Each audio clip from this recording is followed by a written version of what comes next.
Hi everyone, in this series we're going to be exploring a bit of machine learning with neural networks, and in particular we'll be trying to get our network to correctly classify handwritten digits. In this first video, I just want to introduce neural networks a little bit by way of a simple example. Imagine we have two types of plants, one with red flowers, one with purple flowers, and one day we decide to measure the width and length of some of their petals. I'll call these two attributes x1 and x2 for short. Now, since we have just two attributes, we can of course plot this data in two dimensions. Looking at how the red and purple flowers have formed two separate clusters, we can draw a straight line to separate them. This is called the decision boundary, and if we get some new data, and it lies on one side of the boundary, we'd predict that it belongs to a red flower, while on the other side we'd predict it belongs to a purple flower. This decision boundary is essentially what we want our neural network to compute. So let's start designing a simple network. It will have two input neurons for the two attributes, and then two output neurons to output the likelihood of the flower being red or purple respectively. We can then connect the first output neuron to the two input neurons, and the strength or weight of these connections will be the values W1 and W2. So then R, the likelihood of a flower being red, is given by the equation x1 times W1 plus x2 times W2. We can then also connect the second output neuron to the two input neurons to calculate P, which is equal to x1 times W3 plus x2 times W4. Returning to the graph, I'll color the region where R is greater than P in red and where P is greater than R in purple. As you can see, the weight parameters control the slope of the decision boundary. In order to properly separate the red flowers from the purple flowers, though, the boundary needs to be able to shift vertically. Let's go back to our network design quickly and add a bias term to each of the output neurons. We can see that the biases and the weights together give us enough control over the decision boundary to separate the data. However, there's one huge limitation at the moment, which is that our boundary is always a straight line. That's fine for this particular dataset, but let me now swap this out for something that can't be separated linearly. Clearly we're going to need a more complex network for this. So returning to our design, let's insert a new layer called the hidden layer. We can connect the first hidden neuron to the input layer to get a value which I'll call A1 equal to x1 times W1 plus x2 times W2 plus B1, which is of course our old red output value.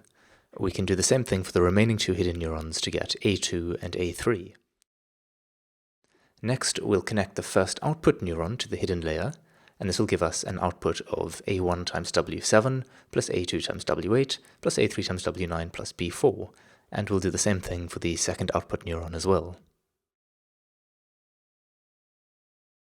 Back to the graph, I now have a lot more weight and bias sliders to play with, but dishearteningly I can still only make straight lines.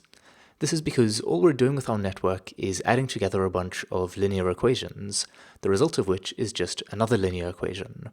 So we need some way to introduce nonlinearity. One solution is to use some sort of sigmoid function. The one you see on screen is f of x equals 1 over 1 plus e to the negative x. For this function, small inputs result in an output of 0, while large inputs result in an output of 1. We'll incorporate this into the design of our network by passing the values of each neuron in the hidden and output layers through the sigmoid function. By the way, this is often referred to as the neuron's activation function. So now, changing the weights for a single neuron changes the slope of the activation function, while changing the bias shifts the function from side to side. Coming back to the graph of our network's decision boundary, we can see that the introduction of this activation function has allowed us to create a nonlinear boundary, which means that with the correct weight and bias values, we can now properly classify the red and purple flowers in this dataset. Of course, I'm just changing these weight and bias values by hand at the moment, but the entire point of neural networks is to figure out the correct values automatically, as you can see happening here. We'll look at how this learning process works a bit later on in the series though.